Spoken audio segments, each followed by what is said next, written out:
Hey guys, कैसे हैं आप लोग। उम्मीद करती हूँ आप सब स्वस्थ होंगे और अपनी अपनी प्रेगनेंसी को लेकर के बहुत ज़्यादा हैप्पी होंगे। सो फ्रेंड्स, आज की इस वीडियो में जानेंगे किस जगह पे दर्द होने से क्या मतलब होता है। प्रेगनेंसी में पेट में दर्द होना कब नॉर्मल है और कब नॉर्मल नहीं है, और आपको डॉक्टर के पास कब जाना चाहिए। ये वीडियो आपके लिए बहुत ज़्यादा इन्फॉर्मेशनल है, क्योंकि आपको ये पता लगाना होता है कि कहीं ये दर्द आपको कोई प्रॉब्लम की वजह से तो नहीं हो रहा है या फिर ये नॉर्मल है। तो चलिए वीडियो को स्टार्ट करते हैं। वीडियो को स्टार्ट करने से पहले हाथ जोड़ के एक गुजारिश ज़रूर करूँगी, अगर अभी तक आपने मेरे चैनल को सब्सक्राइब नहीं किए हैं सो प्लीज़ चैनल को सब्सक्राइब कर लीजिए। सबसे पहला कारण हो सकता है प्रेगनेंसी में पेट दर्द का। यूट्रस का साइज जो बढ़ता है, इस वजह से भी आपको पेट में दर्द हो सकता है। जैसे कि धीरे धीरे आपका प्रेगनेंसी बढ़ता है, आपका पेट बढ़ता है और आपके बच्चे का विकास भी होता है, जिसके कारण आपके यूट्रस का साइज भी बढ़ता है और इसी वजह से आपके पेट के निचले हिस्से में दर्द होता है, और ये दर्द आपको हल्का हल्का ही होता है। तो ये होना जो है प्रेगनेंसी टाइम में नॉर्मल है। नंबर 2 में आता है आपको प्रेगनेंसी के दौरान गैस, कब्ज या एसिडिटी की वजह से आपको पेट में दर्द हो सकता है। तो अगर आप हर 2-3 घंटे में खाना नहीं खाते हैं या फिर कुछ ऐसी चीज़ें खा रहे हैं जिसकी सेवन से आपको गैस बनती है, या फिर आपके बॉडी में कुछ ऐसे हार्मोनल चेंजेस के वजह से भी आपको कब्ज और एसिडिटी की प्रॉब्लम होती है, तो ऐसे में आपको कैसे पता चलेगा कि ये जो दर्द है ये गैस बनने के कारण ही हो रहा है।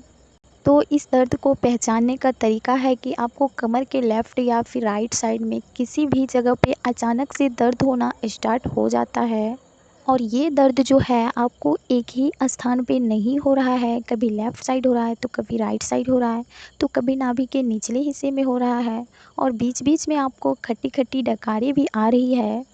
तो इसका मतलब है कि आपको एसिडिटी या फिर गैस बनी हुई है। तो ऐसे केस में आपको क्या करना है और आपको इस दर्द से आराम कैसे पाना है।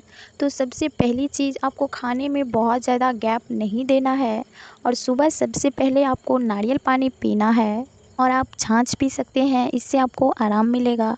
और अगर ये प्रॉब्लम आपको ज़्यादा हो रही है तो थोड़ी गुनगुने पानी में हल्का सा नमक और नींबू और जीरा पाउडर डाल करके आप इसे पी सकती है, तो इससे भी आपको आराम मिलता है। और आपको अपने खाने में हींग का इस्तेमाल करना होगा।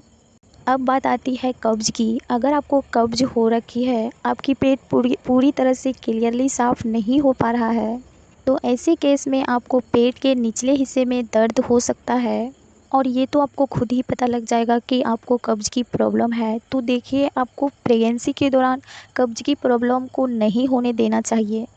तो आपको अच्छे से फ्रूट वगैरह खाना है। अगर आपको बहुत ज़्यादा कब्ज़ की प्रॉब्लम रहती है तो आपको दिन में दलिया दिन में एक बार ज़रूर लेना चाहिए, और इसके साथ साथ आपको ओट्स भी लेना चाहिए।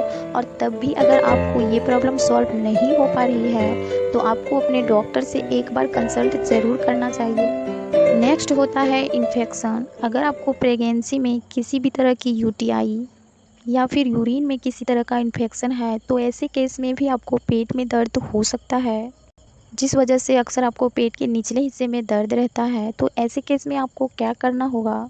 आपने घर में सारी चीज़ें ट्राई कर ली है, आप यूरिन पास करते हैं तो आपको बदबू आता है, आपको जलन होती है, यूरिन पास करते समय आपको इचिंग होती है, तो इसका मतलब ये किसी इन्फेक्शन की वजह से हो रहा है।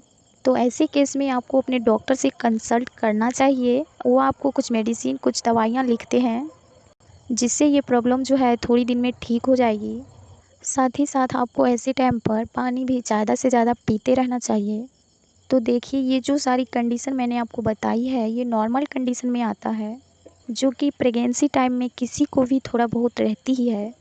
अब जो है ना, ये जो मैं आपको बताने जा रही हूँ ये थोड़ी सी सीरियस साइड पे जाता है।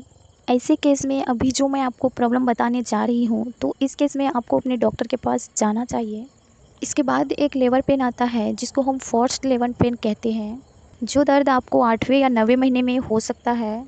और पेट दर्द के साथ साथ जो है आपका पेट थोड़ा सा कड़क हो जाता है, तो ये जो है ये 8वें और 9वें महीने में होता है। आपका बॉडी जो है वो प्रिपेयर कर रहा है अपने आप को डिलीवरी के लिए। पर ये डिलीवरी का पेन नहीं होता है एक्चुअली में, ये लेबर पेन नहीं होता है। पर आपको अगर ऐसा लगता है कि 8वें महीने में या फिर 9वें महीने में ये जो दर्द है ये बहुत जल्दी जल्दी हो रहा है, मतलब पहले दिन में 1 या 2 बार होता था पर अब जो है बहुत ज़्यादा हो रहा है और ये दर्द थोड़ा लंबे टाइम के लिए रुकता है, तो ऐसे केस में आपको डॉक्टर से कंसल्ट करना चाहिए। क्योंकि ऐसा भी हो सकता है कि शायद आपकी टाइम से पहले डिलीवरी होने वाली है। इसके बाद आता है मिसकैरेज, यानी कि गर्भपात में भी आपको बहुत तेज़ दर्द हो सकता है। ये प्रॉब्लम आपको किसी भी रीज़न से हो सकता है कि आपकी प्रेगनेंसी ठीक नहीं थी या फिर आपने कुछ हैवी काम कर रखा है या फिर आपने कुछ खा लिया ऐसा जिसकी वजह से आपको मिसकैरेज की प्रॉब्लम हो गई, तो इस केस में भी आपको बहुत तेज़ पेन होगा और साथ ही आपको ब्लीडिंग भी हो सकती है। ब्लीडिंग होते ही आपको अपने डॉक्टर को दिखाना चाहिए। इसके अलावा जब भी आपको पेट में दर्द हो रहा है तो आपको रेस्ट करना चाहिए। इसके बावजूद अगर लग रहा है कि आपको एसिडिटी या फिर गैस की वजह से दर्द हो रहा है तो आपको थोड़ा सा वॉक करना चाहिए, इससे भी आपको आराम मिलेगा। आप थोड़े गुनगुने पानी से भी नहा सकते हैं, इनसे आपको रिलैक्स फील होगा। अगर तब भी आपको पेन बना ही रहता है तो आपको अपने डॉक्टर से कंसल्ट ज़रूर करना चाहिए, क्योंकि प्रेगनेंसी को हम अपने ऊपर रिस्क नहीं ले सकते हैं। तो उम्मीद करती हूँ वीडियो अच्छी लगी होगी, तो प्लीज़ चैनल को सब्सक्राइब कर लीजिए, साथ में जो बेल आइकन है उसे भी हिट कर लीजिए और वीडियो को लाइक शेयर ज़रूर करें। Thank you, love you, bye bye.